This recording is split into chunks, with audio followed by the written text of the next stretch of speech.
So, good everyone. So now, na-ako yung activity which is ang PHP and database which is guiding principle also that giving goals not full function. Your task is to research, attempt, debug, and problem solve. Use PHP need abusers or ano local server explore as well. So definitely as we're going to kuan sa connection from the logic code na to into our databases. So part 1 is set up the database which is ang one is resource required. So task is use how to create a database PHP admin or MySQL console. Create one name lab.db PHP so kana mo kada to buhaton niya. So naman ko like knowledge gamay sa pag create sa database. So and then research concept explain yung creatable names na with fields with mga attributes niya. And then unya na may mga values. So unya ikaw mo ako ay i-import niya itong database na ko which is nakaset up na sa ako ang logic code. At I will be mo kung saan pagkuha na set up. Then sa part 2 is mag-create up ka na DB connection sa itong code na ni research, then build your own connection code based on your research, then retrieving data, insert, update operation, and delete which is crowd na and then handling for import correctly. So part of the build the MP distribution challenge. So tapos niya mag-provide ka ng install this word PHP is i-pan nato sa browser na niya no, para makita nato kung saan nato pag-implement na. So let's start sa pag-create ng database. So kuha na daang kuha na ko server nakaraan na. So create lang ta. Nandang ko yung kandariyag ng mga code na gikuan. Just naka-set up na po daan ko dali. Set up. Muna niya kahit o database. Set up na po daan. So pwede na ako na-edit na niya. So kini i-import na ako na. But now, ipanan na ako na. Pwede ka mag-import yan. So tapos i-import na ako na direct sa pwede ka mag-import yan. Ikaw naman yung new database. Import na ako na direct sa import.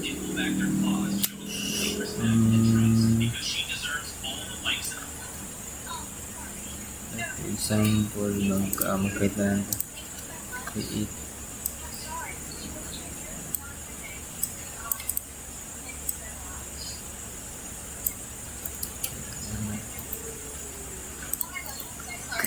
tapos itong i-import lang natin import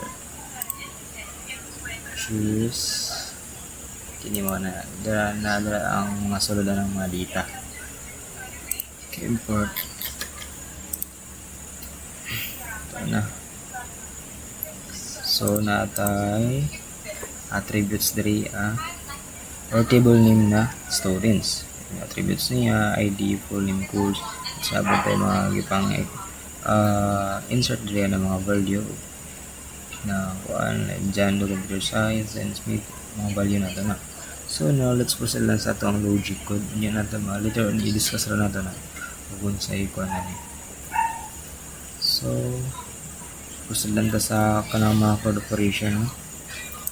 First, magkasa ta sa database connection na ito. Okay, arrow na siya like connection from the logic code into the database. So database configuration na server name, localhost, username. So root may nabutan ako rin to. Root. Wala mang i-exact ko ang yun. Server na to. So password wala pag password yan. Database din na to is mga ni asa na to kini di lab.db PHP. So sa delete the functionality sa diri include the database connection na diri check yung ID gina-check niya ang ID provided. So mo ba na ato ang like gusto i-delete kung ID delete na to kung delete from student where ID is equal to direct sa SQL na. Mabuti na like for example 1. So umusol na ito sa one number, so madelete siya. And then mga condition niya, set trig parameters, ito na ID, then i-read niya ang sa PHP. Then oops, wrong, please try again. So if na siya makita na mali, so may something wrong, please try again. So mon is name and close, pero nag-end ang kanya. Then else URL doesn't contain ID parameter, which is pag wala siya makita o mag-contain ID parameters, mag-redirect sa error pages and then exit. Then proceed na sa edit or di sa kung ano pa natin update, pwede nyo siya update. So pwede tabi sa kagapon initialize ang variables niya, following course itong mga attributes niya, no? Sa sulod sa ato ang server kasi ini ID, full name, course, year, level, so na siya, no? Then pag-banggawa sa parameters sa gyapon atin prepared kuan diri ay atin na execute kuan yun diri pwede i-retrieve ang developer value, full name, course, year, level. So else marag gyapon to ganina, so na lang siya kalahian sa na execute na. And then sa insert marag gyapon sa update ni mabutang kag mga value, you can edit pila ka value mga ibang butang as well as na makaran nimo. Din sa rin mag-yun niya kung say ko ano dito include kung yapon. So dapat kining ug nasa sa atong logic dapat connected sa atong database kay para like kung say edit nato dire is mabutang mo sa database later on ay pakita nato kung tama mo jud one sa pamagyan sa dire sa student dashboard. So the important lang dire is ma-implement lang nato ng include operation. Kaya maraman yun na yung main component sa database. Once maka-implement kag code operation na ang connection is pang kuan na sa server, no? So then ang kuan na is let's proceed to sa kuan, so which is discuss natin na first. Pero include yung database, so ang ginang database ko dira connected siya, na siya connection. Wala naman nagawa na yung connection na prepare SQL para prepare system kani prepare para kani sa symbol naman ninyo pag mag-search ka nakaingani tapos ibutan nimo itong mga like nickname or bisan dili ni may full name good like dyan do ana dira sa design naman yung mga attributes niya butan na lang ang camera. So now let's proceed pag-ira na natin na siya sa ating browser.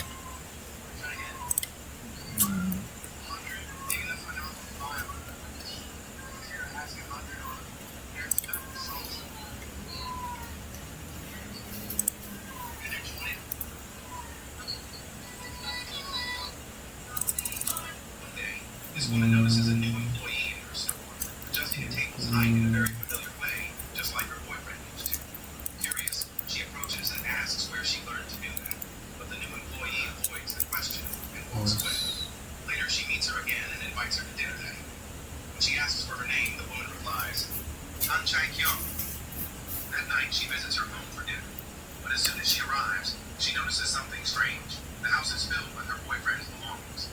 Feeling uneasy, she begins to think this woman might be a stalker and tries to leave. But then, Han Chai-kyung stops her and says, I'm Kim Woo-jin, your boyfriend. She plays a video showing many different people, all claiming to be the same person, explaining the same strange story. She tells her that every time she sleeps and wakes up, she becomes a different person. At first, she doesn't believe it. But then Han Chai-kyung starts describing all the private moments they shared and even shows her the magic rings they wore. Shocked and panicked, she runs so out of the house. kining kuan mo sa Next day, dire she can't stop thinking about what so she mano said. ni So she goes kung back sa to nato sa her logic room. code is mo dito sa ato ang subas na makita nato When she asks, are you really Kim Woo-jin? The person called her ang replies, JavaScript na yes, that's right. so Contestant, she decides to sleep beside her. They idea talk natin for a while and fall asleep together. When she wakes up, she sees the same person still sleeping. makita mo nato dire She notices different clothes. ka-pitch man to i-read student so sa insert put from the select query page pwede display ang HTML table so dire display HTML table. So dali naka-display na siya, no? One day she even gets a tattoo. Expect the table sharing all student. So sharing all student kini ang value niya. He wakes up as a little boy. And then part insertion create. So create, pwede ka mag-add yung student area. Then update. So edit natin. Then delete na po the delete button rin. Then handling for collect for different different cost. So get ang kuan nila different between get and cost. Ang get is kuan niya tan ang get ang cost is update niya o sa mga kanada. Transition where it matters how to display vision and principal numerics. So the build dynamic web page lang. So man na diri web page sa dynamic. And then list of student total count, so count ikaw nato na niya o pila ka student ang atong count. Din sa keyword bottlenecks are editable or usable connection, so natana. So na i-perform nato na siya if connected build siya sa atong server or sa atong database. Kining nakita nato sa web page nato naman. So first is mag-create lang ta like two student lang. For example, David o na David submit. Yun mag-alagay ta Melo course computer engineering, pero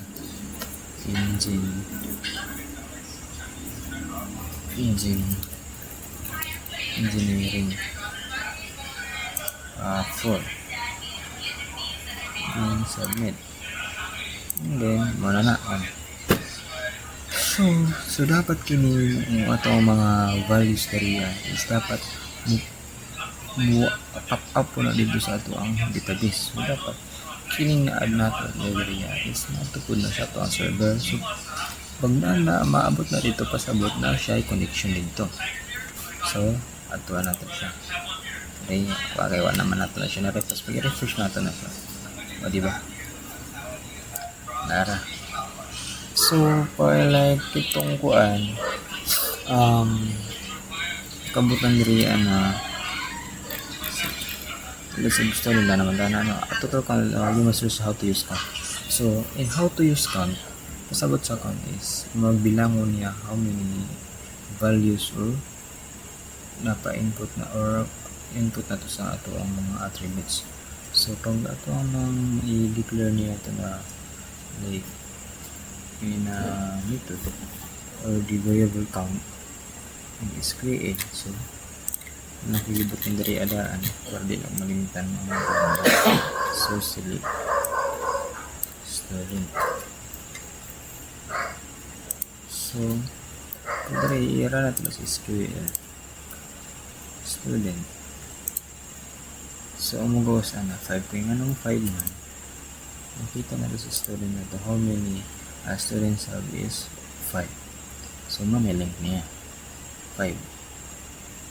So magdugang bata maragya po na ikuha na ganyan ang count niya 1, 2, 3, 4, 5. And then like ito sa search is naragya po ito diri hindi pa nanda na kami select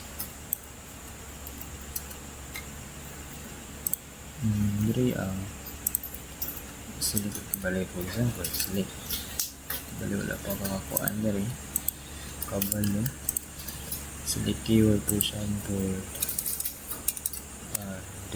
div lang bisan nila kuan. So kasabag wala may lain div na kabot na result ito which is David Manaytay makita niya ang value sana from ID attributes for server in the values for the Windows 83. So mana importante sa search kitong kina search box kan magwalang kag-hint bisag 2 or more basta bisan di kaya na kompleto which is ihatag na sa inyo din button lens for add, edit, and delete. So ikuha natin siya sana to then add, maka-add naman ta then sa edit naman ko na to. So for example i-delete nato na si Janindo, so na-delete na. So So ito ang database po is dapat ma-delete siya. So ito na to. So si Zando wala na diri wala na si Zando diri sa ato ang database. So wala na siya connection. And then implement naman nato ni add, edit, or delete. So try na to edit na. So maragya pa na, for example ron the matrix sa add is 4th year. So we can change the value label. So update lang natin na siya. So diri instead na atang year label ni David Manita is 3rd year, so na-change sa 4th. So dapat connected siya sa server na to. So then if we refresh the server, so makita natin diri ang year label niya is 4 na. So mao na siya connection niya.